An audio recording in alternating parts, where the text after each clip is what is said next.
So friends, in my last video related to RDD in case of admission of partner or retirement of partner or death of partner, कि अगर balance sheet में दिया हुआ RDD adjustment में दिए हुए RDD से अगर कम होगा, in that case what to do. For example, suppose आपके बैलेंस शीट में RDD दिया है 400 रुपीज़ और एडजस्टमेंट में जो RDD आपको दिया है वो कैलकुलेट करने के बाद सपोज 1000 रुपीज़ आ गया. सो ऐसे केस में जो 400 और 1000 का डिफरेंस है वो डिफरेंस हम रीवैल्यूएशन अकाउंट के डेबिट में शो करेंगे, first effect. And second effect, यही डिफरेंस हम नेट डेटर में से माइनस करेंगे. रिगार्डिंग दिस मैंने ऑलरेडी केस 1 का वीडियो आपको अपलोड कर दिया था. उसके बाद केस 2 का वीडियो मैंने अपलोड किया था जिसमें RDD given in balance sheet is more than the RDD given in adjustment. Balance sheet में दिया हुआ RDD ज़्यादा है और कैलकुलेट करके जब हम RDD निकालेंगे तो वो कम आता है. तो ऐसे केस में अगेन हम दोनों का डिफरेंस निकालेंगे. फॉर एग्जाम्पल, बैलेंस शीट में दिया हुआ RDD 2000 रुपीज़ है और जब हम ओरिजिनल डेटर पे, ग्रॉस डेटर पे RDD कैलकुलेट करेंगे और वो सपोज आ गया 1000 rupees. Now the difference is rupees 1000. तो वो डिफरेंस हम रीवैल्यूएशन अकाउंट के क्रेडिट में शो करेंगे और सेकेंड एंट्री नेट डेटर्स में हम वो आया हुआ डिफरेंस ऐड करेंगे. सो मेरे प्रीवियस 2 वीडियो में जो रिलेटेड टू RDD थे उसमें मैंने आपको ये दोनों केसेस अकाउंट बना के एक्सप्लेन करके दे दिए थे. बट इसके अलावा एक केस 3 है जो आज हम डिस्कस करने वाले हैं, case 3 and case 4. In case 3 sometime reserve for doubtful debt is no longer necessary. ऐसा एडजस्टमेंट आता है कि बैलेंस शीट में दिया हुआ जो RDD है that RDD is no longer necessary. यही एडजस्टमेंट ऐसे भी दिया जा सकता है that all debtors are considered as good.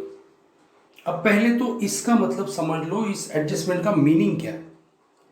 से इट मीन्स, पहले तो आपको ये पता है कि डेटर्स का मतलब होता है हमारे वो कस्टमर जिनको हमने क्रेडिट में, उधार पे गुड सेल किए और हमें ऐसा डाउट है कि उसमें से कुछ हमारे ऐसे कस्टमर हैं जिनसे हम पैसा रिकवर नहीं कर पाएंगे. जैसे इस क्वेश्चन में आपको दिख रहा है total debtor 20,000 less RDD 2000 means what. इस ऑर्गेनाइजेशन को ऐसा डाउट है कि जो 20,000 का क्रेडिट सेल किया है उसमें से 2000 में भी उनका रिकवर नहीं होगा, इसलिए उन्होंने एक RDD मेंटेन करके रखा है. अब ये एडजस्टमेंट हमें क्या बता रहा है कि उन्होंने जो अजम्पशन किया है कि इनका 2000 डूब सकता है, 2000 रिकवर नहीं होगा, वो अजम्पशन करने का कोई जरूरत नहीं है. या फिर सेकेंड एडजस्टमेंट का मतलब समझ लो कि इनके जितने भी डेटर है, जैसे ₹20,000 के डेटर है, ऑल डेटर आर गुड, मतलब सबके सब इनको पैसा देने वाले हैं. अब so let's see what will happen if this kind of adjustment asked. अगर ऐसे आपको एडजस्टमेंट पूछी गई तो क्या करना है. अगेन जैसे मैंने आपको बताया, आप बैलेंस शीट बनाओगे सबसे पहले. सो जैसे कि मैंने आपको इससे पहले भी एक्सप्लेन किया है कि जब भी इस तरह की एडजस्टमेंट आती है आपको हमेशा पहले जो नेट डेटर है, जैसे इस क्वेश्चन में नेट डेटर है 18,000, वो आप पहले इनर कॉलम में शो करोगे.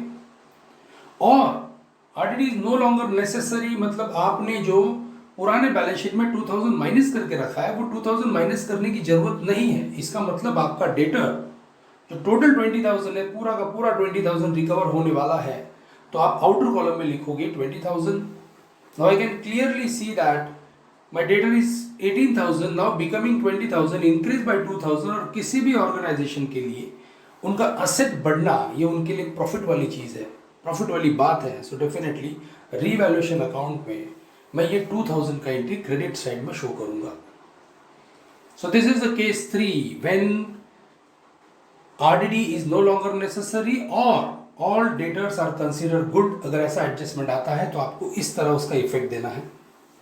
नाउ मूविंग टू केस 4, और एक RDD के बारे में एडजस्टमेंट दिया जा सकता है, दैट इज केस 4 में देखो, reserve for doubtful debt should be maintain as it is.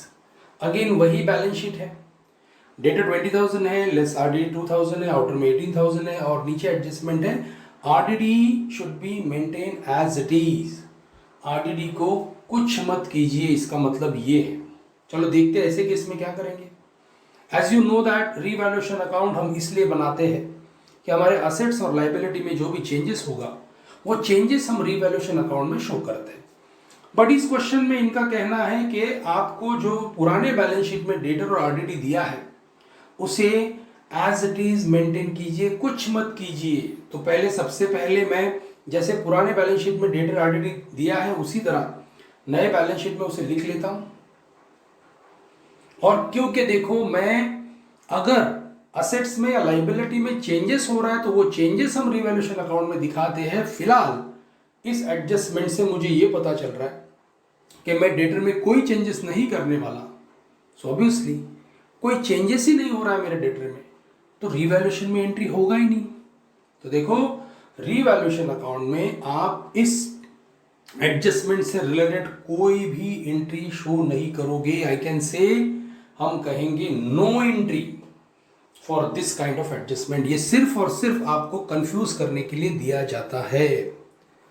So in this way देखो आज के इस वीडियो में टोटल केस 3 और केस 4 मैंने एक्सप्लेन कर दिया। इस तरह admission of partner, retirement of partner, death of partner में आरडीडी से रिलेटेड जितनी भी एडजस्टमेंट है ये मैंने केस 1, केस 2, केस 3, केस 4 ऐसे अलग अलग 3 वीडियोस में आपको एक्सप्लेन किया है।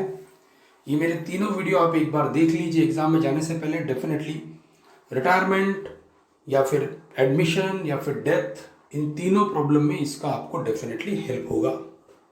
Thank you and all the best.